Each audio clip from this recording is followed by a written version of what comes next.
నమస్కారం. ఆపదామపహర్తారం దాతారం సర్వసంపదాం లోకాభిరామం శ్రీరామం భూయో భూయో నమామ్యహం. హనుమానంజనా సూను వాయుపుత్రో మహాబలః రామేష్టః ఫల్గుణసఖः పింగాక్షో అమితవిక్రమः ఉదధిక్రమణశ్చైవ సీతాశోకవినాశకः లక్ష్మణప్రాణదాతా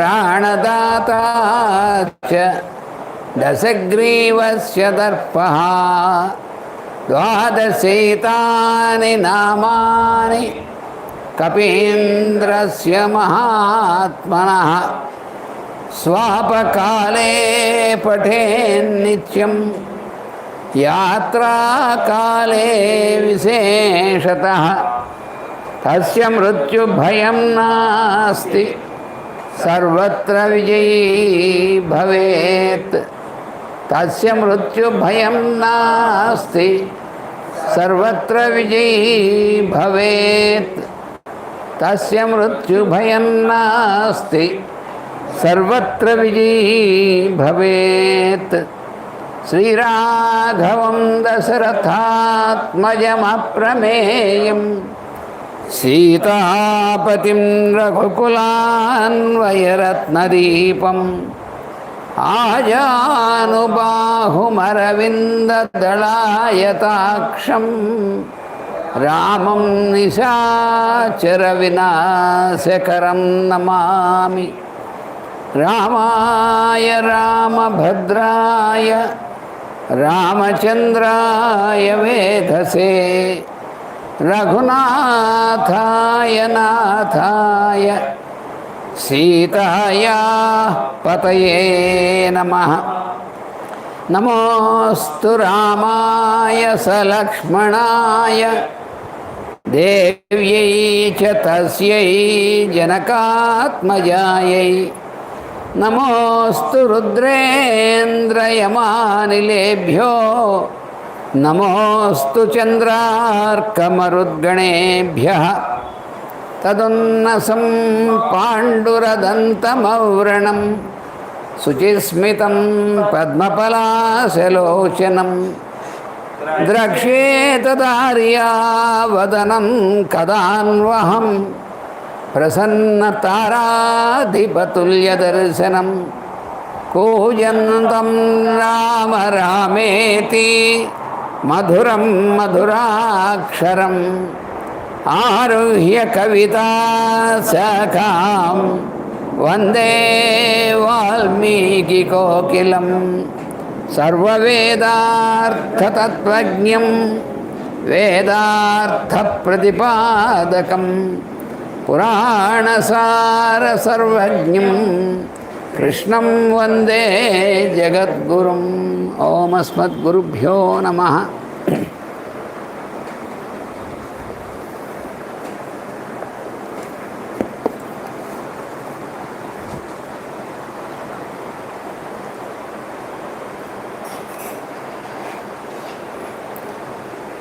సీతాదేవి కోరినట్టుగా సరమ అదృశ్యంగా రావణాసురుడి దగ్గరికి వెళ్ళి ఆ మంత్రులతో రావణాసురుడు ఏం మంత్రాలు చేశాడు, ఏం మాట్లాడుతున్నాడు, ఇవన్నీ కూడా చూసి వచ్చింది ఆవిడ. వచ్చి ఆ విషయం అంతా కూడా సీతాదేవికి నివేదిస్తుందన్నమాట.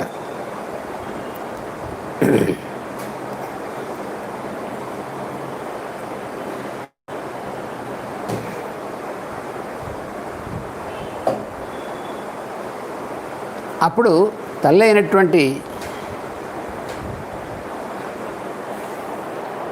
కైకసి అలాగే ఒక వృద్ధుడైనటువంటి మంత్రి వాళ్ళిద్దరూ కూడా ఆయనకి హితవాక్యాలు చెప్పారు. చెప్పి రాముడి యొక్క పరాక్రమం తర్వాత హనుమంతుడు వచ్చి లంకలో చాలామంది రాక్షసుల్ని వధించడం ఇవన్నీ కూడా గుర్తు చేసి చెప్తున్నారన్నమాట.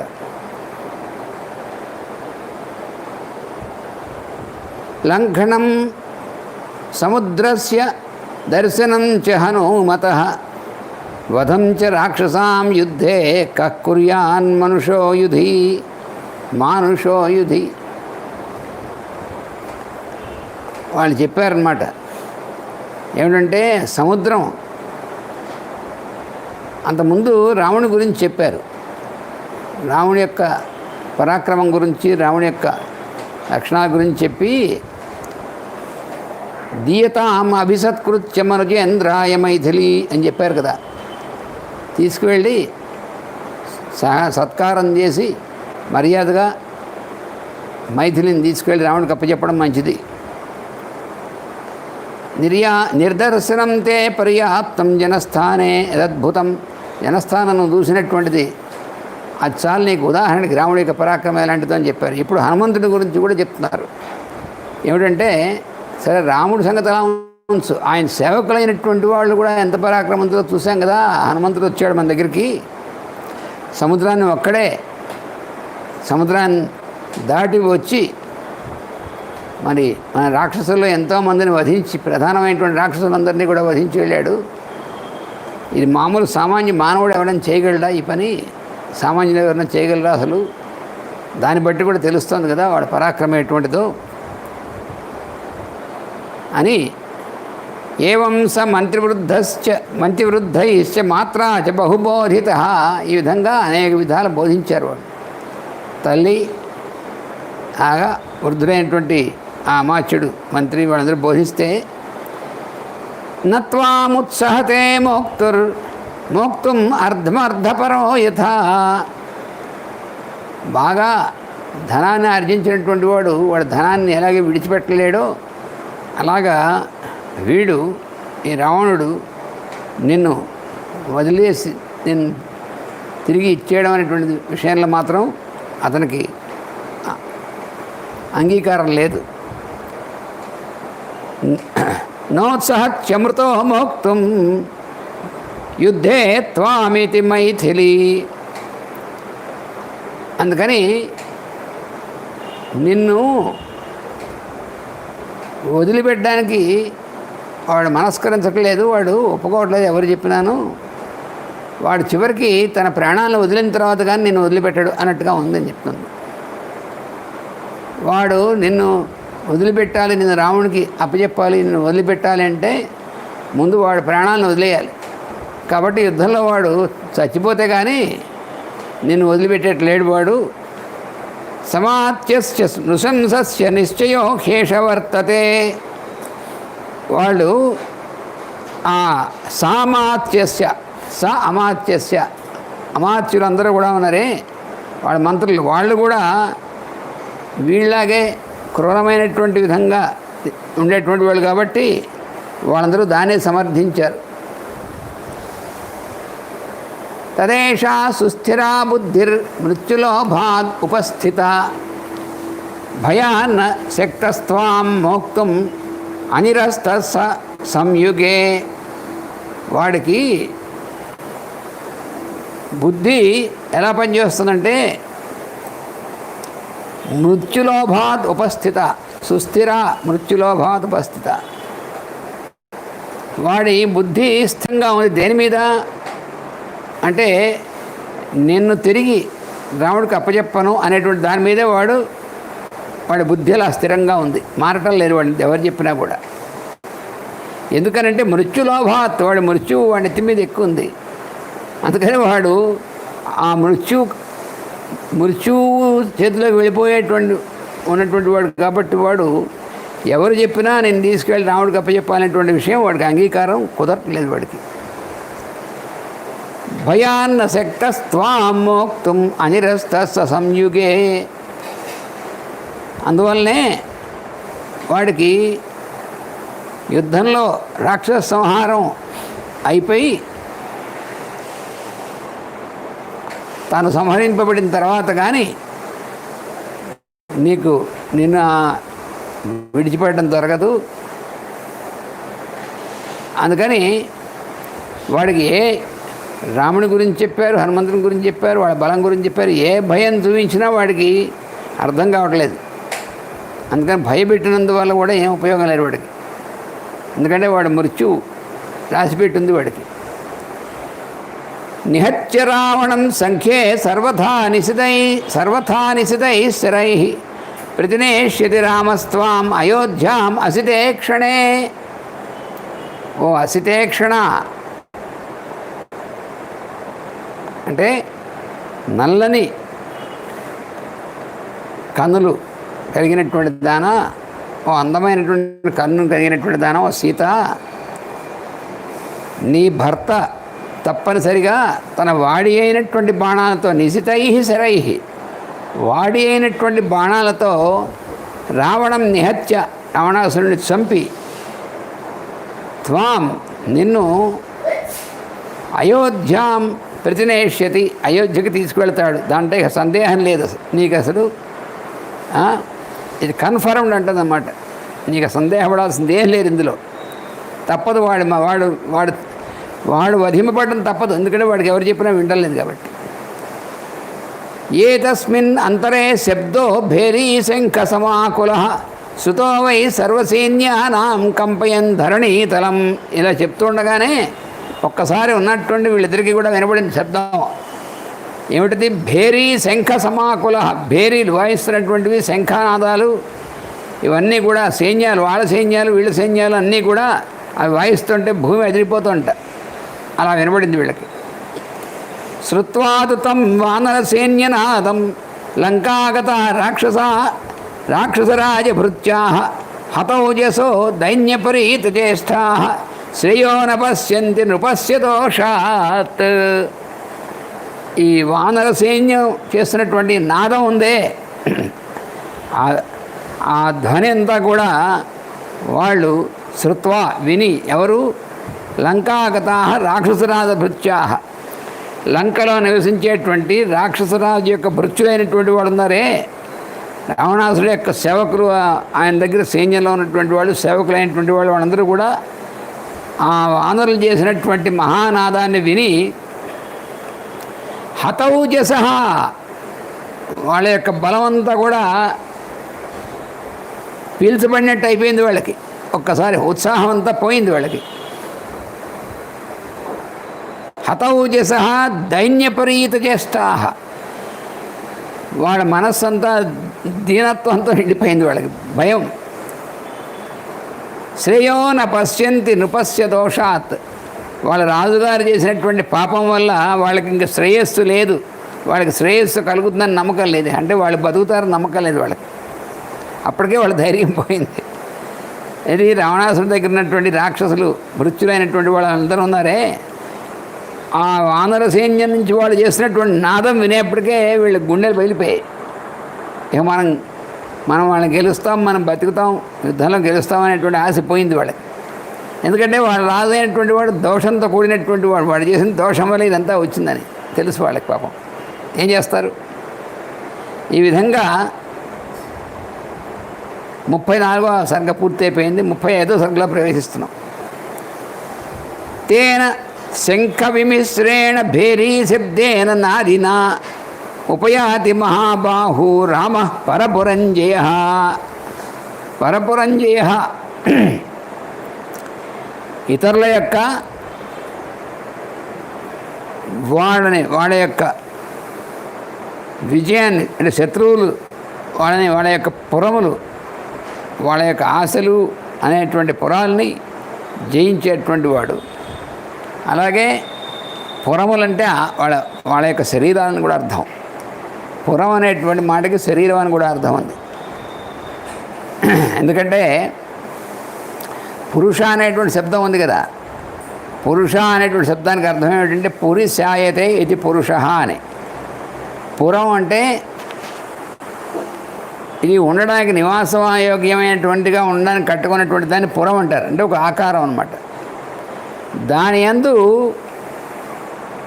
ఉంటారు కాబట్టి స్థిరంగా అంటే పోయేవరకు అర్థం. స్థిరంగా అంటే వంశఫరాలని అర్థం కాదు. ఇది అయిపోయేంత వరకు దాని యందు ఉంటారు కదా. అందుకని ఒక ఆకారం అనేటువంటి దాని యందు ఉపాధిగా తీసుకుని ఉంటారు కాబట్టి దాన్ని పురం అంటారు. పరపురం అంటే పరులంటే ఎవరు? తన వాళ్ళు. కానీ రాముడికి తన వాళ్ళు కాని వాళ్ళని రాముడికి ఉండదు. కానీ అవతల వాళ్ళు ఈయన్ని పరాయి వాడు అంటే ఈయన శత్రువుగా భావించేటువంటి వాళ్ళు కాబట్టి ఆ రకంగా శత్రుత్వంతో ఉన్నటువంటి వాళ్ళు. అలా ఉన్నటువంటి వాళ్ళ యొక్క శరీరం, చిత్తం, సమస్తం ఈయన జయిస్తాడు. అటువంటి వాడు పరపురంజయ. ఆయన ఉపయాతి. ఈయన ఎలాంటి వాడు? మహాబాహు రామ. ఈయన బాహువులు చాలా బలం కలిగినటువంటివి, పెద్దవయ్య బాహువులు ఉన్నటువంటి వాడు. అటువంటి ఆయన ఉపయాతి దగ్గరగా వెళ్తున్నాడు. ఇది లంకకి దగ్గరగా కదిలేరన్నమాట సైన్యం అంతా. శంఖ విమిశ్రేణ భేరీ శబ్దేన నాదిన. శంఖాలు భేరులతో కూడినటువంటి ఆ నాదంతో వాళ్ళ ముందు కదిలారు. తం నినాదం నిశమ్యాథ రావణో రాక్షసేశ్వర ముహూర్తం ధ్యానమాస్థాయ సచివాన్ అభ్యుదయక్షిత. రావణాసురుడు ఆ నాదం విన్నాడు. విని కొద్దిసేపు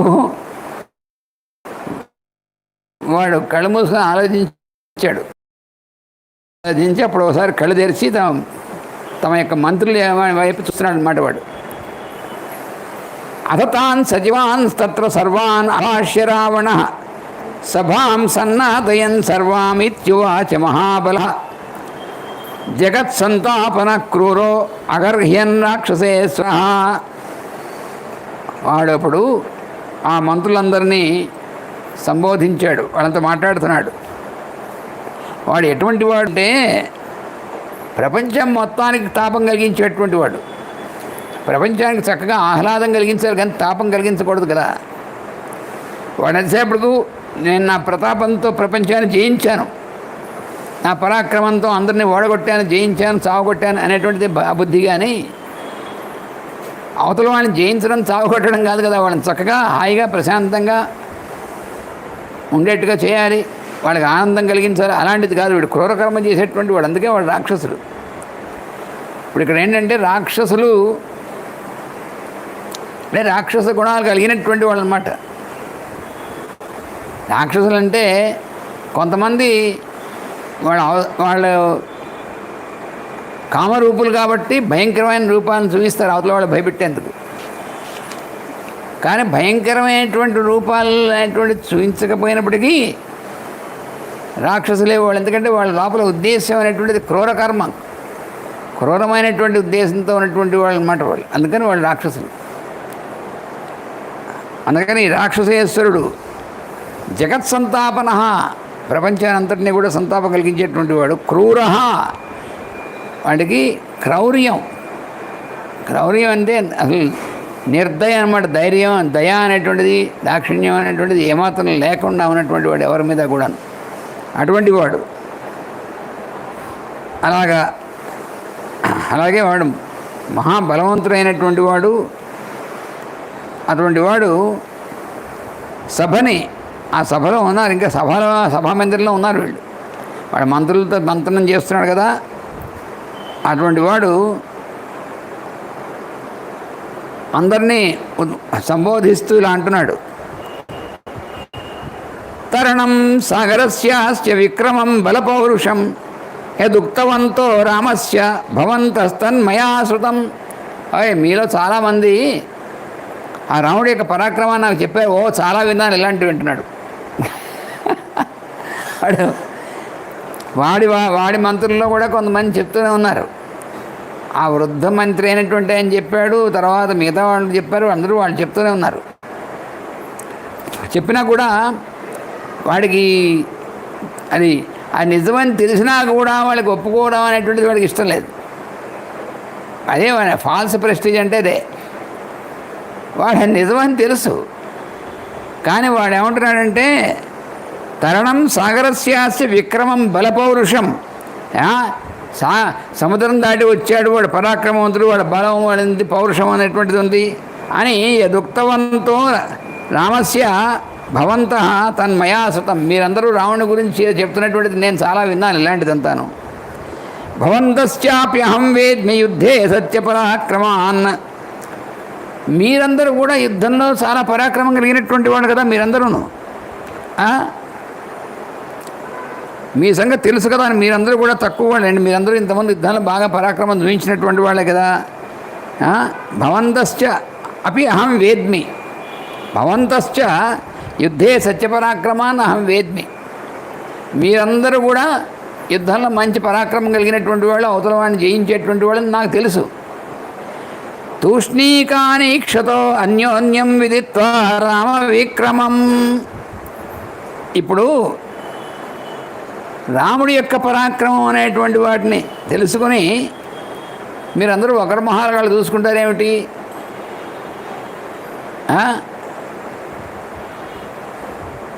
ఎందుకంటే వాడు పరాక్రమం ఉంటే ఉండొచ్చు, దాని పెద్ద అంటే మా పరాక్రమం ఉంటే ఉండొచ్చు, కానీ దాని గురించి మీరు పెద్ద ఊరికనే అలాగా అవే చెప్పుకోవలసిన అవసరం ఏముందని వీడి ఉద్దేశం. తతస్తు సుమః ప్రాజ్ఞో మాల్యవాన్ నామ రాక్షస రావణస్య వచ శ్రుత్వా ఇది మాతామహో బ్రవీత్. ఈ విధంగా రావణాసుడికి వాడికి లోపల ఉన్నటువంటిదేమో రావణుడి యొక్క పరాక్రమం అంతా కూడా వాడికి తెలుసు. అందుకే అంతకుముందు వాళ్ళ అమ్మను ఆ వృద్ధుడైనటువంటి వాడు చెప్పారు కదా, ఒరే శాంపుల్ చూసావు కదా జనస్థానంలో, అతను తెలియదా అన్నారు వాళ్ళు. జనస్థానంలో ఒక శాంపుల్ చూసావు,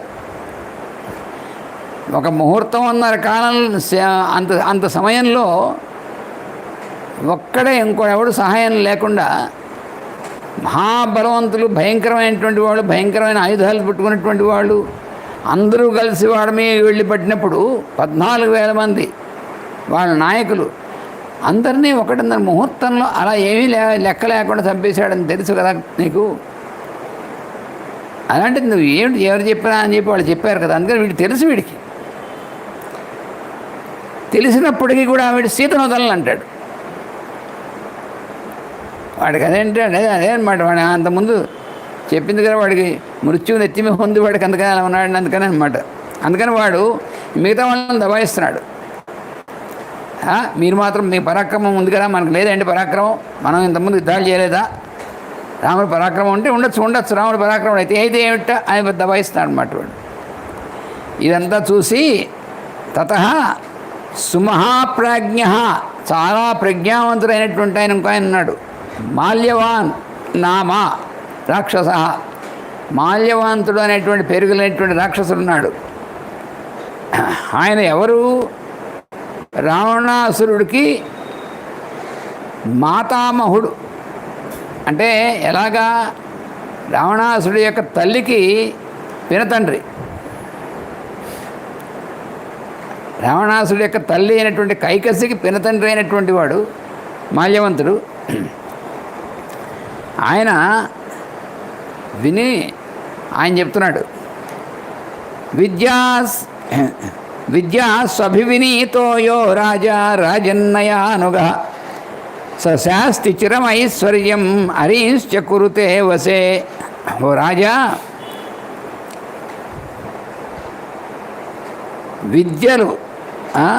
విద్యాసు అభివినీతో యః, విద్యలన్నిటి అందు కూడా బాగా శిక్షణ పొందినటువంటి వాడు, వినీత నీతి అవన్నీ కూడా ఉండి కూడా, అంటే చాలా విద్యాభ్యాసం చేసి అన్ని శాస్త్రాలు తెలుసు అని తెలుసుకొని కూడా నీతి ప్రకారం నడుచుకునేటువంటి వాడు ఉంటాడే, అటువంటి వాడు చాలా కాలం రాజ్యాన్ని పాలించేటువంటి వాడుగా ఉంటాడు. అటువంటి వాడు శత్రువుని కూడా తన వశంలో ఉంచుకోగలడు. అటువంటి వాడు అయితే నీతి కలిగినటువంటి వాడు. నీతి తప్పినటువంటి వాడికి సాధ్యం కాదని అర్థం. సందధానో హి కాలేన విగృహంశ్చ అరిభిః సహ స్వపక్షే వర్ధనం కుర్వన్ మహైశ్వర్యమశ్నుతే. సమయానుకూల అంటే కాలేన సందధానం, అవసరమైనప్పుడు కాలం కలిసి రానప్పుడు అవసరమైనప్పుడు శత్రువులతో సంధి చేసుకోవడం కూడా అవసరం. సరైనటువంటి రాజు అలాంటి వాడు, బుద్ధి కలిగినటువంటి వాడు ఏం చేస్తాడంటే కాలం కలిసి రానప్పుడు ఏం చేయాలి, మనం శత్రువులతో సంధి చేసుకోవాలి. దాని తప్పేం లేదు. చేసి అప్పుడు స్వపక్షే వర్ధనం కుర్వన్, తన పక్షాన్ని బలం పెంచుకోవాలి. తర్వాత తన పక్షాన్ని బలం పెంచుకోవడం కాకుండా సంధి చేసుకోకుండా ఉంటే ఏమవుతుంది, వాడికి అవతల వాడి చేతిలో ఓడిపోతాడు. అందుకని సరిగ్గా బుద్ధి కలిగినటువంటి రాజు ఏం చేయాలంటే తన వాళ్ళందరూ బాగుండాలి, తాను ఎక్కువ కాలం రాజ్యం చేయాలి, పరిపాలించాలి అంటే ఏం చేయాలి, అప్పుడు ఉన్నటువంటి సమయం ప్రకారం అప్పుడు ఏం జరుగుతుందో ఉన్నటువంటి దాని ప్రకారం అవసరమైతే శత్రువులతో సంధి చేసుకోవాలి. తన యొక్క బలం బాగా వృద్ధి చేసుకుని, తన బలం అంటే ఏమిటి, కేవలం సైనిక బలం ఒకటే కాదు, నైతిక బలం, అది చెప్తున్నాడు వాడు. నైతిక బలం లేకుండా ఉట్టి సైనిక బలం ఉన్నటువంటివి అయితే ఏమవుతుంది, అదేం చాలదు. అందుకని అలాగా చేసుకుని అప్పుడు అవసరమైతే యుద్ధం చేయొచ్చు. అటువంటి వాడు చాలా ఐశ్వర్యం అనేటువంటిది పొందుతాడు. ఐశ్వర్యం అంటే ఈశ్వరత్వం అంటే ఏమిటి, అన్నీ కూడా తన వశంలో కలిగినటువంటి స్థితిలో చాలా కాలం ఉంటాడు రాజ్యం వెళ్ళడానికి. హీయమానేన కర్తవ్యో రాజ్ఞా సంధి సమేన చ నా శత్రుమవమన్యేత జ్యాయాన్ కుర్వీత విగ్రహం. ఎవరికైతే, ఏ రాజుకైతే శక్తి అనేటువంటిది క్షీణించిపోతూ ఉంటుందో, లేదా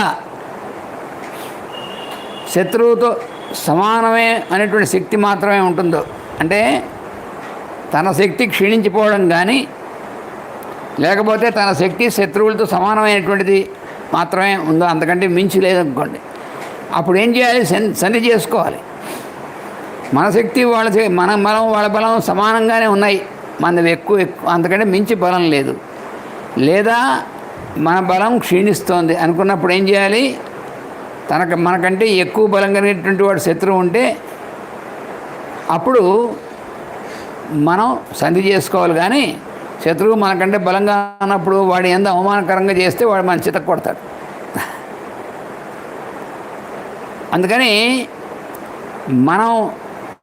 మన అంటే పరిపాలకుడైనటువంటి వాడు తన శక్తి అనేటువంటిది బాగా పెరిగిందనుకో, అప్పుడు శత్రువుతో యుద్ధం చేయొచ్చు. అంతేగాని అవతలవాడు బలాబలాలు తెలుసుకోకుండా యుద్ధం చేస్తాను నేనంటే అది మంచిది కాదు. తన్మహ్యం రోచతే సంధి సహరామేణ రావణ. అందుకని ఓ రావణ, ఓ మనవడా, మనవడు అవుతాడు కదా వీడు, ఓ రావణ నాకేమనిపిస్తుంది తెలుసునా, ప్రస్తుతం రాముడితో సంధి చేసుకో, అదే మన క్షేమం. యదర్థం అభియుక్తో సీత తస్మై ప్రతీయతాం. అసలు ఈ యుద్ధం అంతా ఎందువల్ల వచ్చింది, సీతను ఎత్తుకురావడం వచ్చింది కదా. ఈ మొత్తానికి కారణమైనటువంటిది సీత, ఆమెను ఎత్తుకురావడం. ఆమెను తీసుకెళ్ళి అప్పచెప్పి సంధి చేసుకో ముందు. తస్య దేవర్షయ సర్వే గంధర్వాశ్చ జైషిణః విరోధం మా గమస్తేన సంధిస్తే తేన రోచతాం. ఓయ్ రావణ, దేవతలు, ఋషులు, గంధర్వులు వాళ్ళందరూ కూడా శ్రీరాముడు జయించాలి అనేటువంటి దాంతో వాళ్ళ తపశ్శక్తి అంతా కూడా పెట్టి వాళ్ళు ఆశంసనం చేస్తున్నారు. రాముడు జయించాలి, రాముడు విజయం పొందాలి అని. అందువలన నువ్వు ఆ రాముడితో విరోధం కాకుండా సంధి చేసుకుని ఉంటే మంచిది, మేలు మనకి నాకు అనిపిస్తోంది. అసృజత్ భగవాన్ పక్షౌ ద్వావేవ హి పితామహ సురాణాం అసురాణాం చ ధర్మాధర్మౌ తదాశ్రయౌ. పితామహ అంటే బ్రహ్మగారు ఉన్నారే, ఆయన రెండే పక్షాన్ని సృష్టించాడు. ఒకటి దేవతలు, రెండవ వాళ్ళు అసురులు. అందుకని రెండు పక్షాన్నే సృష్టించాడు. ఈ రెండు పక్షాలు సృష్టించాడు. అందులో వాళ్ళేమో ధర్మపక్షం, ధర్మాన్ని ఆశ్రయించారు దేవతలు. అసురులైనటువంటి వాళ్ళు అధర్మాన్ని ఆశ్రయించారు. ఇప్పుడు జరుగుతుంది అదే ఇప్పుడు దాకా సృష్టినప్పటి నుంచి కూడా.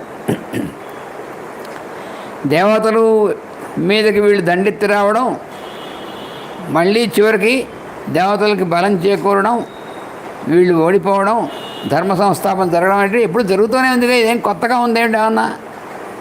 అందుకని చెప్తున్నాడు, మన రాక్షసులమే. కానీ బ్రహ్మగారు ఏం చేశారు?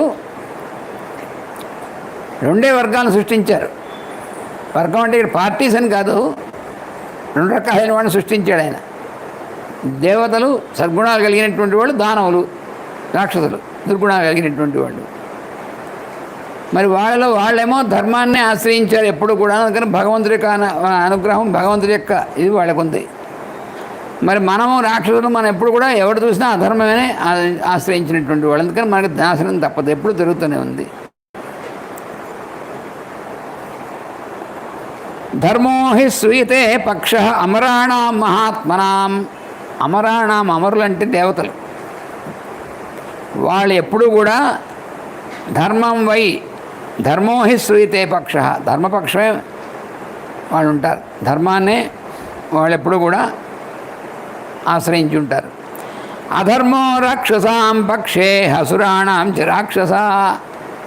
మరి మనం అసురులైనటువంటి మనం అంతా కూడా అధర్మపక్షంలోనే ఉన్నాం. మనం ధర్మో వై గ్రసతే అధర్మం యథాకృతం అభూత్ యుగం. అధర్మో గ్రసతే ధర్మం యథా తిష్య ప్రవర్తతే.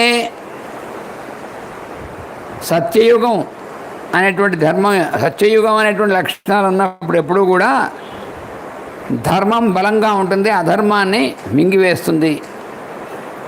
అలా కాకుండా కలియుగం అనేటువంటిది వస్తున్న తర్వాత, అది వచ్చినప్పుడు ఏమవుతుందంటే అధర్మం చాలా బలంగా అయిపోయి ధర్మాన్ని మింగేస్తూ ఉంటుంది.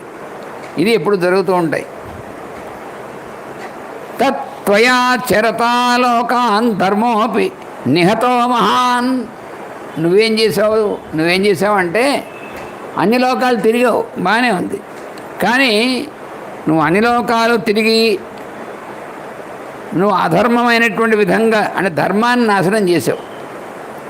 అంటే ఎవరైతే ధార్మికులైనటువంటి వాళ్ళు ఉన్నారో, తపస్సు చేసుకునేటువంటి వాళ్ళు, అలాంటి వాళ్ళందరినీ నువ్వు హింస పెట్టావు కదా. మరి అన్ని లోకాలు తిరిగి మంచి వాళ్ళందరినీ, ధర్మాన్ని ఆశ్రయించిన వాళ్ళందరినీ కూడా ఇబ్బంది పెట్టావు. వివర్ధయతి పక్షం చ సురాణాం సురభావన అధర్మ ప్రగృహీతశ్చ తేన అస్మాత్ బలిన పరే. అందుకని ధర్మాన్ని నాశనం చేసి అధర్మాన్ని నువ్వు తీసుకున్నావు, నువ్వు మెడకు చుట్టుకున్నావు. అందుకని ఏమైంది? మన శత్రువులు బలంగా ఉన్నారు. వాళ్ళు నీకు శత్రువు అయినటువంటి పక్షం వాళ్ళు బలంగా ఎందుకున్నారంటే నువ్వు అధర్మాన్ని మెడకు చుట్టుకున్నావు. వెళ్ళిన చోటల్లా అధర్మం నువ్వు చేసినటువంటి పని. సప్రమాదాత్ ప్రవృద్ధస్తే ధర్మో అహిర్గ్రసతే హినః వివర్ధయతి పక్షం చ సురాణాం సురభావన. నువ్వు చేసినటువంటి పొరపాటైనటువంటి విధంగా నువ్వు అధర్మం చేసావు. అందుకని ఈ అధర్మం అనేటువంటి పాముందే, అది పెద్ద పాము. అధర్మం అనేటువంటిది అది ఇప్పుడేమో నేను మింగడానికి చూస్తుంది. నువ్వు మెడకు చుట్టుకున్న అధర్మాన్ని, ఆ పాముని, ఆ పెద్ద కొండచీలు అన్నమాట అది ఇప్పుడు నిన్ను మింగేస్తుంది. దేవతలేమో ధర్మపక్షం కాబట్టి వాళ్ళకి బలం పెరుగుతుంది, వాళ్ళ వృద్ధి ఉంది. విషయేషు ప్రసక్తేన యత్కించిత్ కారిణా త్వయా ఋషీణాం అగ్నికల్పానాం ఉద్వేగో జనితో మహాన్. నువ్వు విషయాసక్తుడివి, విషయభోగాలు అందే నీకు ఆసక్తి ఎక్కువ. కానీ ధర్మాచరణం, అందరికీ హితమైనటువంటి పని చేయడం అనేటువంటి వాటి ఎందు ఆసక్తి లేదు నీకు. ఎంతసేపటికి విషయభోగాలు, బాగా సుఖంగా అన్నీ తినడం, అన్నీ తాగుతూ ఉండడం, కామం అనేటువంటి దాన్ని ఆశ్రయించి ఆ విధంగా మన ఇష్టం వచ్చినట్టుగా చేయడం అనేటువంటిది ఉంది. వాటి అందే ఉంది, కానీ ధర్మం మీ అందు నీకు లేదు. అందుకని దానివల్ల ఏమవుతుందంటే నువ్వు చేసినటువంటి పనులు ఏమున్నాయంటే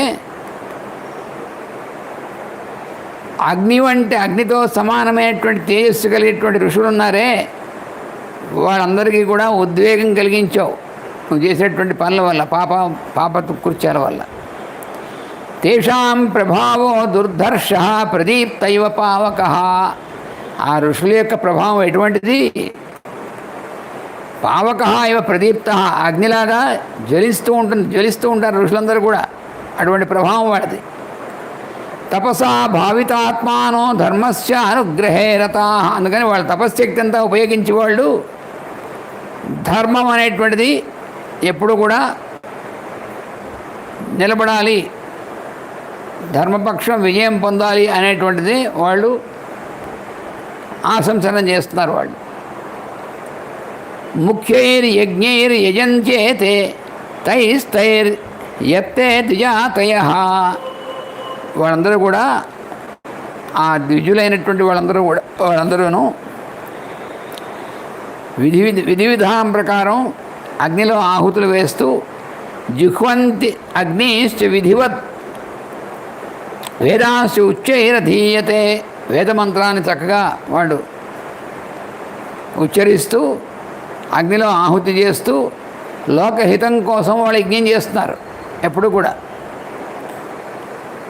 అభిభూయచ రక్షాంసి బ్రహ్మఘోషాన్ ఉదీరయన్ దిశో విపద్రుతా సర్వా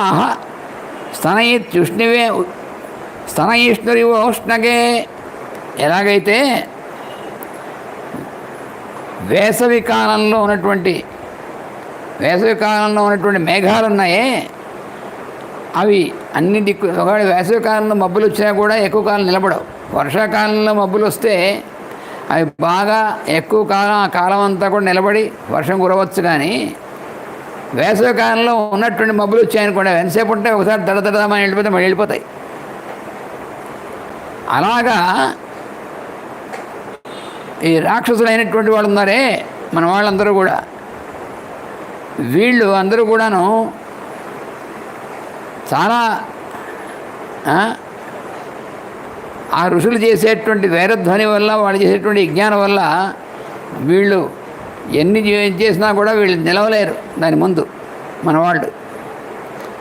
ఋషీణాం అగ్నికల్పానాం అగ్నిహోత్ర సముస్థిత ఆదత్తే రక్షసాం తేజో ధూమో వ్యాప్య దిశో దశ. అగ్ని సమానమైనటువంటి తేజస్సు కలిగినటువంటి వాళ్ళందరూ కూడా, ఋషులందరూ కూడా వాళ్ళు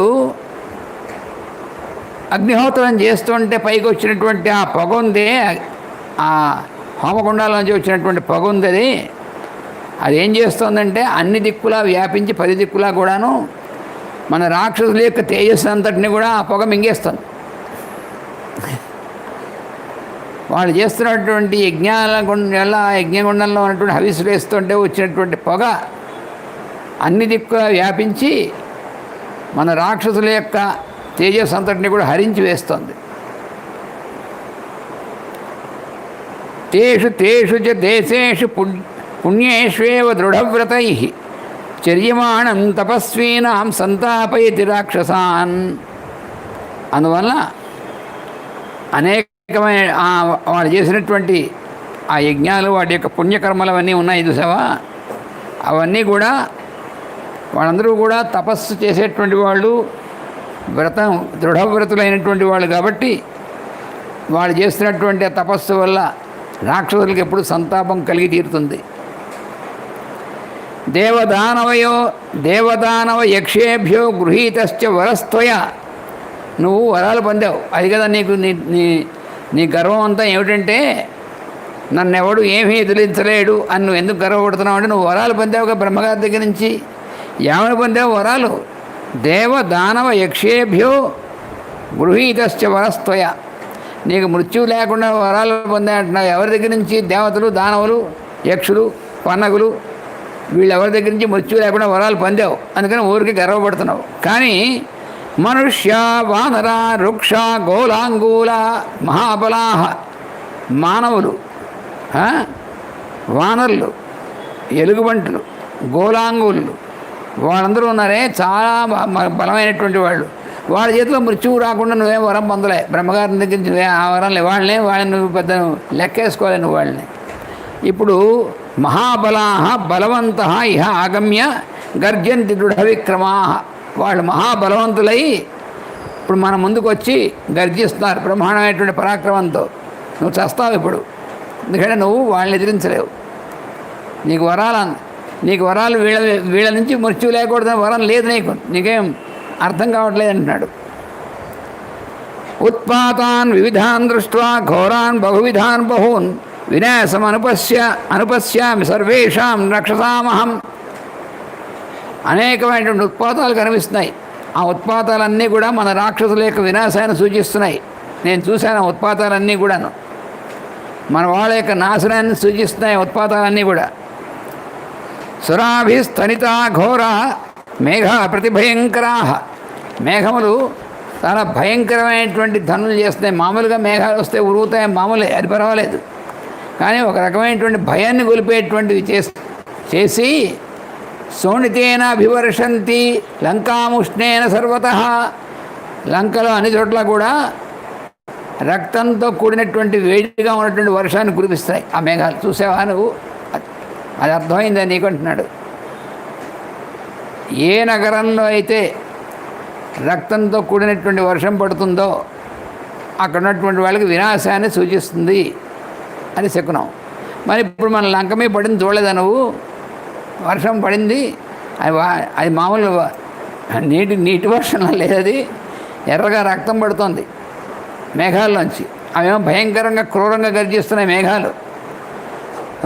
రుదతాం వాహనానాం చ ప్రపంచ అశ్రుబిందవ, అలాగే మన వాహనాలైనటువంటి ఏనుగులు గుర్రాలు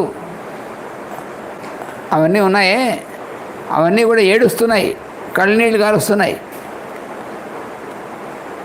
అది కూడా చాలా అశుభమైనటువంటిది.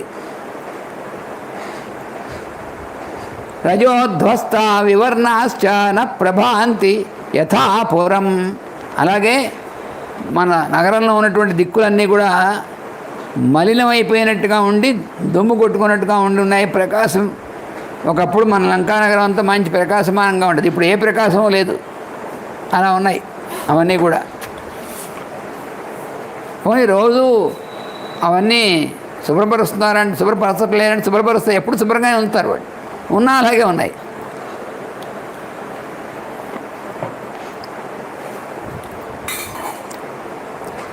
వ్యాల గోమాయవో గృధ్ర వాశ్యంతి శుభైరవం ప్రవిశ్య లంకాం ఆరామే సమవాయాశ్చ కుర్వతే. వ్యాలాహ, వ్యాలములు అంటే పాములు, గోమాయవ, గోమాయవులు అంటే నక్కలు, గృధ్రాహ అంటే గద్దలు. ఇవన్నీ కూడా ఏం చేస్తున్నాయంటే గుంపులు గుంపులుగా వచ్చి లంకానగరంలో ఉన్నటువంటి ఉపవనాల్లో వాటిలో చేరి అవి భయంకరంగా అరుస్తున్నాయి. శుభైరవం వాస్యంతి, చాలా భయంకరమైనటువంటి విధంగా అరుస్తున్నాయి అవన్నీ కూడా. మాంసం తినేటువంటి హింసాత్మకమైన జంతువులన్నీ కూడా అలా చేస్తున్నాయి, పక్షులు, జంతువులు. కాళికా పాండురైర్దంతై ప్రహసంత్యగ్రత స్థితా, అలాగే మన వాళ్ళందరికీ కళలో ఏమొస్తున్నాయో తెలిసిన స్త్రీయ కాళికా, నల్లగా ఉన్నటువంటి స్త్రీలు తెల్లగా ఉన్నటువంటి దంతాలతో నవ్వుతూ ఎదురుగుండా నుంచుని ముష్ణ్యంతో గృహాన్ని ప్రతిభాష్యచ, ప్రతికూలమైనటువంటి విధంగా మాట్లాడుతూ నవ్వుతూ అంటే అపహాస్యం చేస్తూ నవ్వుతూ ప్రతికూలంగా మాట్లాడుతూ మన వాళ్ళందరికీ ఎదురుగుండా నుంచున్నట్టుగా కళ్ళ స్వప్నాల్లో కనిపిస్తున్నారు. ఎవరు? నల్లగా ఉన్నటువంటి వాళ్ళు, స్త్రీలు. మార్జార ద్వీపభిస్సార్థం శూకర శునకై సహ కిన్నర రాక్షసాపి సమయేషుర్మానుషై సహ, అలాగే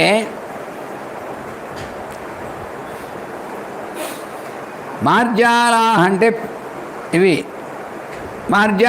మార్జారాహ ద్వీపిభిస్సార్థం అంటే పెద్ద పుళ్ళు, తర్వాతేమో మన పిల్లులు, గండు పిల్లలు లాంటివి అనమాట అవి. అలాగే కుక్కలు, పందులు, ఇవన్నీ కూడా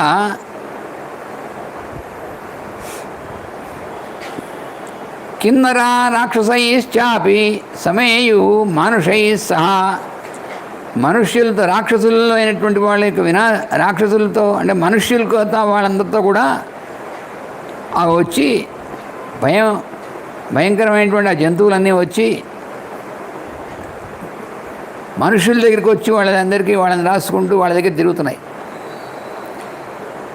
పాండురా రక్తపాదాశ్చ విహగాః కాలచోదితాః రాక్షసానాం వినాశాయ కపోతాః విచరంతి చ. అలాగే కొన్ని రకాలైనటువంటి పావురాలు, కపోతా అంటే అవి వాటి యొక్క రెక్కలు పాండురాహ తెల్లగా ఉన్నటువంటివి, రెక్కలు తెల్లగా ఉండి వాటి యొక్క గోళ్ళు ఎర్రగా ఉండి అలా ఉన్నటువంటివి ఉన్నాయే, అవి రాక్షసుల యొక్క వినాశాన్ని సూచిస్తూ ఇక్కడంతా అందరిళ్ళ మీద తిరుగుతున్నాయి. అవి అంటే మామూలుగా ఉన్నటువంటి పావురాల్లా కాకుండా తెల్లగా ఉండి ఎర్రటి గోళ్ళు ఉన్నటువంటివి అవి ప్రత్యేకంగా వచ్చి అలా తిరుగుతున్నాయి. చీచీకూచీతి వాసించ శారికా వేస్మ సుస్థిత పతంతి గృహీతాశ్చాపి నిర్జిత కలహైషిభి. అలాగే సారికలు, శారికా, శారిక అంటే గోరింకలు, అవన్నీ కూడా అలాంటి పక్షులు ఉన్నాయి. అవన్నీ కూడా ఏం చేస్తున్నాయంటే మిగతా అన్ని పక్షులు ఓదాంతో ఒకటి కొట్టుకుంటూ వికృతంగా అరుస్తూ అవి కింద పడిపోతున్నాయి. అది కూడా అశుభ సూచకమైనటువంటిది. పక్షిణశ్చ మృగా సర్వే ప్రత్యాదిత్యం రుదంతితే. అలాగే పక్షులును తర్వాత మృగాలు, జంతువులు ఇవన్నీ కూడా సూర్యుడి వైపు తిరిగి ఏడుస్తున్నాయట, సూర్యుడిని చూస్తూ గట్టిగా ఏడుస్తూ అరుస్తున్నాయన్నమాట. అవి కరాళో వికటో ముండ పురుష కృష్ణపింగళ కాలో గృహాణి సర్వేషాం కాలే కాలే అన్వేక్షతే. అలాగే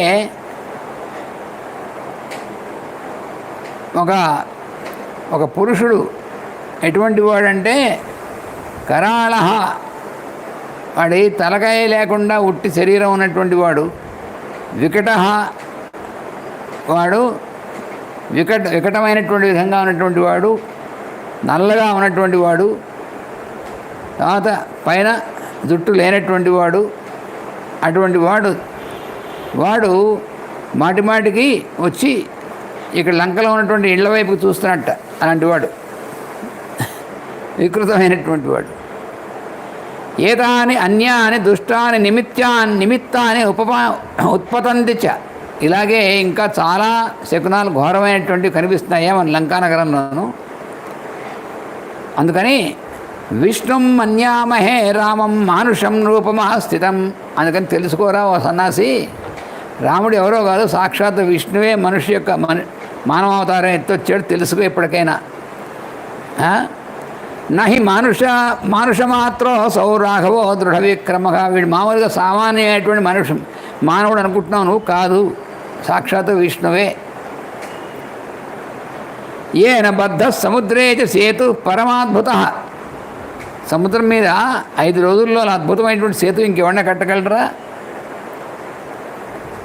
కురుష్వ నరరాజేన సంధిం రామేణ రావణ. అందుకని ఓ రావణ,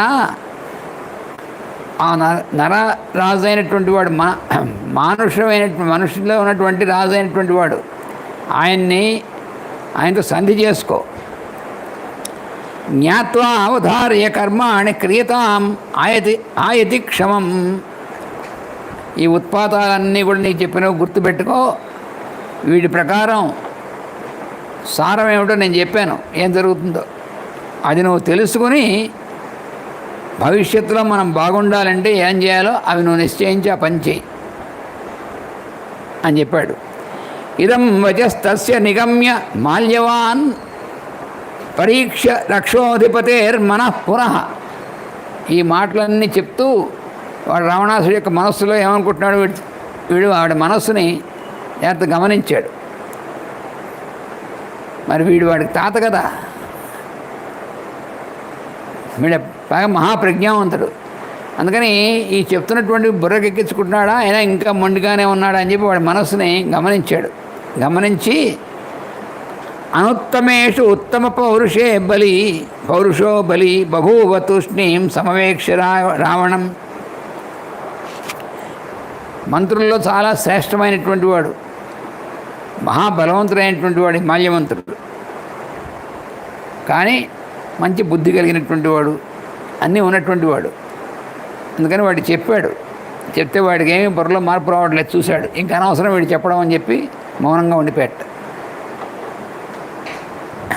ఈ విధంగా 35వ సర్గ పూర్తయి 36వ సర్గలో ప్రవేశిస్తున్నాం. తత్తు మాల్యవతో వాక్యం హితముక్తం దశానన నమర్షయతి దుష్టాత్మా కాలస్య వశమాగతః. మాల్యవంతుడు ఆ విధంగా హితం చెప్పినటువంటిది ఏమీ కూడా వీడికి నా మర్షయతి అసలు దాన్ని ఏమీ కూడా వీడికి ఏమాత్రం అది సహించలేకపోతున్నాడు. హితం చెప్తే వాడు సహించలేడు, అది వాడి లక్షణం. ఎందుకనంటే కాలస్య వశమాగత, మృత్యు యొక్క వశంలోకి వెళ్ళిపోయాడు వాడు. ఇంకా వాడు అయిపోయినట్టే, మృత్యు వాడికి సిద్ధంగా ఉంది. అందుకని వాడు ఎవరు చెప్పినా వినేటువంటి స్థితి లేదు వాడికి. స బద్ధ్వా భృకుటిం వక్త్రే క్రోధశ్చ బద్ధమాగత. వాడు ఏం చేశాడంటే వాడు చూసారు కళ్ళు ఇలా భృకుటి ఈ రెండు కనుబొమ్మలు రెండు దగ్గర తీసుకొచ్చి, అంటే కోపం వచ్చినటువంటి వాడు ఎలా ఉంటాడు వాడు. అందుకని బద్ధ్వా భృకుటిం ఇలా వచ్చేటాడు రావణాసుడు. చేసి వాడు కోపంతో వాడు చూస్తూ వాడి కోపం వచ్చేసింది తెలుసంటే వాడికి హితంగా చెప్పలేదు, అంటే వాడికి ఇష్టంగా చెప్పలేదు, ప్రియం చెప్పాలి వాడికి. వాడు ఎటువంటి వాడంటే వాడిని పొగుడుతూ హాయ్ నువ్వు నీకు ఎదురు లేదు ఎవడను, రాముడు నేనేం చేస్తాడు అలా చెప్తే వాడికి సంతోషం కలుగుతుంది. కానీ ఉన్నది ఉన్నట్టు చెప్పాడు వాడు. అందుకని ఇష్టం లేదు, ప్రియంగా చెప్పలే, హితం చెప్పాడు వాడు. అంటే రెండు ఉంటాయి, హితము ప్రియము రెండు ఉంటాయి. మనకి హితం కావాలా ప్రియం కావాలా అంటే ఎక్కువ మంది మనం ప్రియం కావాలి అనుకుంటాం. అంటే ఏంటంటే అంటే ప్రియంగా వీలైనంత వరకు చెప్పచ్చు, కానీ వీలు లేనప్పుడు హితమైనది ఏనుండో చెప్పాలి. ఒక్కోసారి చెప్పకపోతే మనం నాశనం అవుతాం కదా అని చెప్పాడు అనుకోండి, వాడు కోపం వచ్చింది వాడికి. అమర్షాత్ పరివృత్తాక్షో, ఆ కోపంతో వాడు కళ్ళు ఎర్రగా అయిపోయి వాడు పెద్ద కళ్ళు చేసి వాడు ఆ మాల్యవంతుడి మీద మాల్యవంతం అధాబ్రవీత్, మాల్యవంతుడితో అంటున్నాడు, హితబుద్ధ్యా యదహితం వచ పరుషముచ్యతే. నువ్వు నాకు హితం చెప్తా అని చెప్పి అహితమైనటువంటి విధంగా పరుషంగా చెప్తావా, మాట్లాడతావా నువ్వైతే పెద్ద నాకు హితం చెప్పా అనుకుంటున్నావు. నువ్వు చెప్పిందంత నాకు అహితమైనటువంటిది పరుషంగా చెప్పావు. పైగాను పరపక్షం ప్రవిశ్చైవనే నైతశ్రోత్తగతం మమ. నువ్వు ఇలా ఎందుకు చెప్పావంటే శత్రుపక్షాన్ని సమర్థిత చెప్పావు నువ్వు. అంటే ఎంత మూర్ఖుడు చూడండి వాడు. అవతల వాడి బలం ఏమిటి, మన బలం ఏమిటి చూసుకోమని చెప్తే నువ్వు శత్రుపక్షాన్ని సమర్థించి చెప్తున్నావు. అందుకని నా చెవుల్లోకి ఎక్కకపో అన్నాడు. మానుషం కృపణం రామం ఏకం శాఖామృగాశ్రయం. నీకైనా బుద్ధిందా లేదా? రాముడు ఎటువంటి వాడు, దీనంగా ఉన్నాడు వాడు. పైగా సాధారణమైనటువంటి మానవుడు, దీనంగా ఉన్నటువంటి వాడు, పైగా వాడు ఒక్కడే వాడు. అందుకని వాడు ఏం చేశాడు, శాఖామృగాశ్రయం, వానరులను ఆశ్రయించాడు వాడు దిక్కులేక. వాడిని సమర్థం మన్యసే కేన త్యక్తం పిత్రావనాశ్రయం. ఎవరినైతే వాళ్ళ నాన్న రాజ్యం నుంచి పీకేసేసి అడల్యాన్ని పంపించేశాడో అటువంటి వాడు సమర్థుడు అంటామని కానీ బుద్ధి ఉందే అంటున్నాడు వాడిని. వాడి లాజిక్ మరి ఏం చేస్తాం, వాడికి బుద్ధి కర్మానుసారణే అని వాడికి పోయే కాలం వచ్చింది. అందుకని బుద్ధి అలా పనిచేస్తుంది అన్నమాట. అందుకని చెప్పినటువంటి వాడు ఇష్టం లేదు వాడికి. రాక్షసానాం ఈశ్వరం మా దేవతానాం చ భయంకరం. నేను వాడికి నాకు వాడు సమర్థుడు అంటామేమిటి? నేను ఈ లోకంలో ఉన్నటువంటి రాక్షసులందరికీ కూడా నేను ఈశ్వరుణ్ణి, అధిపతి అయినటువంటి వాడిని. దేవతానాంచి భయంకరం, దేవతలందరికీ కూడా నేను భయం గొలిపేటువంటి వాడిని. నేను నన్ను చూస్తే భయపడి చేస్తారు దేవతలు. హీనం మాం మన్యసే కేన అహీనం సర్వవిక్రమై. నేను ఎంత పరాక్రమం ఉన్నటువంటి వాడిని, నన్ను హీనుడిగా చూస్తావా నువ్వు? వాడేమో గొప్పవాడంటావా, నన్ను హీనుడిని అంటావా నువ్వు? వీరద్వేషేణ వా శంకే పక్షపాతేన వారిపో. నువ్వు ఇప్పుడు చెప్పినటువంటిది ఇలా ఎందుకు చెప్పావంటే, నేను నీకంటే గొప్పవాడిని, వీరుణ్ణి అనేటువంటి దానివల్ల నా మీద ద్వేషం కానీ, లేదా పక్షపాతేన వారిపో, శత్రువు ఎందు పక్షపాతం ఉండాలి నీకు. నా మీదేమో నీకంటే ఎక్కువ బలం గలవాడిని, ఎక్కువ అయినటువంటి వాడిని అనేటువంటి ద్వేషం కానీ, లేకపోతే శత్రువులు ఎందు పక్షపాతం కానీ. త్వయాహం పరుషాణ్యుక్తో పరప్రోత్సాహనేనవా, లేదంటే నీకు శత్రువులు నేను లాలుచిబడి ఉంటావు, నువ్వు శత్రువులు నిన్ను అలా మాట్లాడమని చెప్పుంటారు, అందువల్ల వాళ్ళ ప్రోత్సాహంతో ఇలా మాట్లాడి ఉంటావు నువ్వు. ప్రభవంతం పదస్థం హి పరుషం కో విభాషతే పండిత శాస్త్రతత్వజ్ఞో వినా ప్రోత్సాహనేనవా.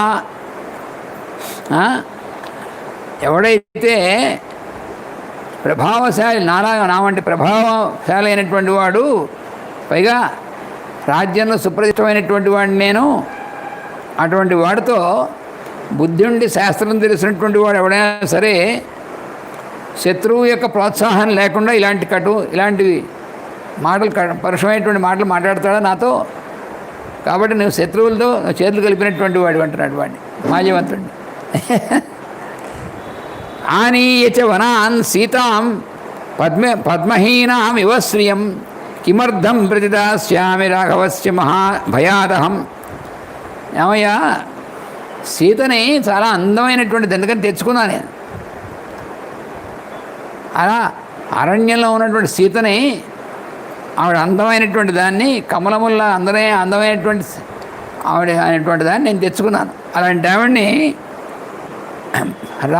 రావుడంటే భయపడిని తీసుకెళ్ళి ఇమ్మంటావు, మీకైనా బుద్ధి ఉందా అంటున్నాడు.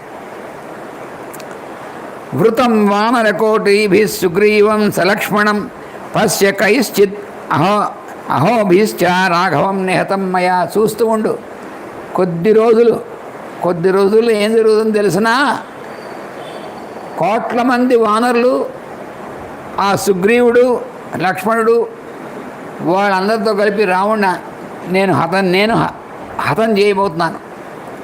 అందుకని కొద్ది రోజుల్లోనే నువ్వు చూస్తావు ఇదంతా కూడా. రాముడు, వాడి తమ్ముడు లక్ష్మణుడు, సుగ్రీవుడు, ఆ కోట్ల మంది ఉన్నటువంటి వానరులు, వీళ్ళందరూ కూడా నా చేతిలో హతులైపోతారు. నువ్వు చూద్దుగాను.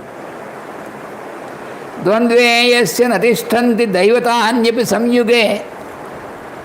దేవతలు కూడా నాతో ద్వంద్వ యుద్ధం చేయడానికి ఎవరు కూడా సాహసం చేయట్లేదు కదా. స కస్మాత్ రావణో యుద్ధే భయం ఆహరిష్యతి. అటువంటి నేను ఈ రావణుణ్ణి యుద్ధంలో భయపడతాను. నేను ద్విధా భజ్యేయం అప్యేషం నమేయం తు కస్యచిత్ ఏష మే సహజో దోష స్వభావో దురతిక్రమ. నన్ను రెండుగా కోసినా సరే, ద్వేధా భజ్యేయం అప్యేషం, నన్ను రెండుగా కోసినా సరే నా స్వభావం ఏమిటంటే నేను ఎవరికి తల వంచను. ఇది నా యొక్క దోషం అవ్వచ్చు, ఏవైనా అవ్వచ్చు. ఎందుకంటే నేను దుర్జయుణ్ణి, ఎవరు జయించలేరు నన్ను. అందుకని నేను ఎవరికి తల వంచడం అనేటువంటిది లేదు అని నిశ్చయంగా చెప్తున్నాడు వాడు. యది తావత్ సముద్రేటు సేతుబద్ధో ఎదృచ్ఛయ రామేణ విస్మయ కోత్ర ఏనతే భయమాగతం. రాముడు ఆ సముద్రం మీద సేతు నిర్మించాడని చెప్తున్నావు, పెద్ద గొప్పగా. దానివల్ల నీకు భయం పట్టుకుందా రాముడంటే? అది పెద్ద విశేషమా? సేతు నిర్మించిన మాత్రాన్ని వాడిని చూసి భయపడాల్సిందేముంది? ఎందుకు భయపడుతున్నావు? సతు తీర్త్వా అర్ణవం రామ సహ వానరసేనయా ప్రతిజానామి తే సత్యం న జీవన్ ప్రతియాస్యతి.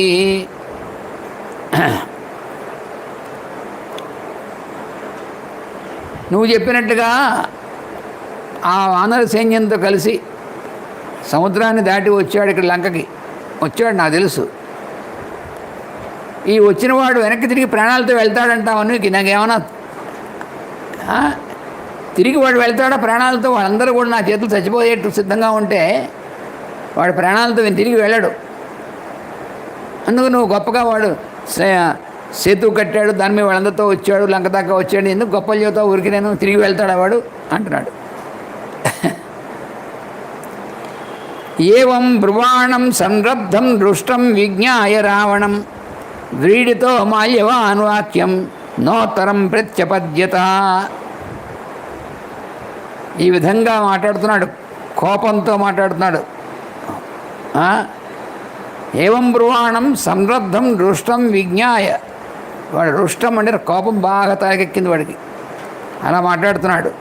అలా మాట్లాడుతున్నటువంటి వాడితో వ్రీడితో మాల్యవాన్, ఇలాంటి మూర్ఖుడితో మాట్లాడడం ఎందుకు అని సిగ్గుపడి నోత్తరం ప్రత్యపద్యత, ఇంకేమీ వాడు సమాధానం ఇవ్వలేదు. ఎందుకు వీడు సమాధానం ఇచ్చే లాభం మూర్ఖుడికి?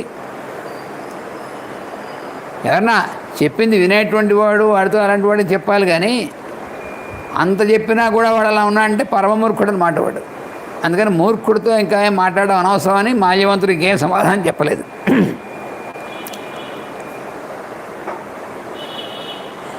జయాశిషాతు రాజానం వర్ధయిత్వా యథోచితం మాల్యవాన్ అభ్యనుజ్ఞాతో జగామస్వం నివేశనం. ఏవో ఇక్కడ ఉండవెందుకు, ఇక్కడ దండగా వీటి దగ్గర వాడి ఎదురుకుండా ఇంకెందుకు అనవసరం. అందుకని రాజుగారు జయం, అయ్యా రాజుగారు మీకు జయం అవుగాక అని చెప్పి ఆశీర్వదించి నీకు జయం అవుగాక అని చెప్పేసేసి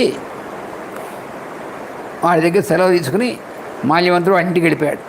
ఇంకెందుకు ఇక్కడ వాడు వింటే కదా చెప్పి ఇంక అక్కడ ఉండమేందుకు దండగా. వీడి మంత్రుల్లో శ్రేష్టమైనటువంటి వాడు, తనకి తాత అవుతాడు అని తెలిసినటువంటి వాడు, మహాపరాక్రమంతో ఇన్ని గుణాలు ఉన్నాయి. కానీ అయినప్పటికీ వాడు చెప్పింది వీడికి నచ్చలేదు. ఎందుకంటే హితం చెప్పలేదు, వాడు హితం చెప్పాడు, ప్రియంగా చెప్పలేదని. అది వాడి బాధ అంతా. అందుకని వీడికి ఏమాత్రం నచ్చలేదు. నచ్చకపోగా వాడి మీద కోపం వచ్చింది. పైగా శత్రుపక్షంతో నువ్వు చేతులు కలిపామన్నాడు. ఇంక అంతకంటే ఘోరమైనటువంటి పనే ఉంది. అందుకని ఇంక వీడికి అనవసరం అని చెప్పి వాడి దగ్గర సెలవు తీసుకుని మహారాజు గారి జయం అనేసి వెళ్ళిపోయాడు వాడు. నీ కర్మ పోరా అని అర్థం అన్నమాట. వెలగు తెస్తావని అర్థం. రావణస్తు మహాసహామాత్యో మంత్రయిత్వా విమృశ్య చ లంకాయాస్తదా గుప్తిం కారయామాస రాక్షస. ఇక రావణాసురుడు మిగిలినటువంటి తన్ని పొగిడి తనకి అనుకూలంగా ఉన్నటువంటి మంత్రులందరూ ఉన్నారు కదా, వాళ్ళందరితో కలిసి అన్నీ కూడా విమర్శ చేసి అన్నీ కలుసుకుని అప్పుడు లంకలో ఎవరెవరు ఎక్కడ ఉండాలి అనేటువంటిది ప్రబంధం చేస్తున్నాడు అనమాట. ఎందుకంటే వాళ్ళు వచ్చేసారు కదా, అందుకని మనం ఎవరెవరు ఎక్కడ స్థానాల్లో ఉండాలి, ఎవరెవరు ఏం చేయాలనేటువంటిది చెప్తున్నాడు. అది మనం రేపు చెప్పుకుంటాం. స్వస్తి ప్రజాభ్య పరిపాలయంతాం న్యాయేన మార్గేణ మహీం మహీషాః గోబ్రాహ్మణేభ్యః శుభమస్తు నిత్యం లోకాః సమస్తాః సుఖినో భవంతు. లోకాః సమస్తాః సుఖినో భవంతు. లోకాః సమస్తాః సుఖినో భవంతు. ఓం శాంతి శాంతి శాంతి. వాసుదేవ వాసుదేవ వాసుదేవ.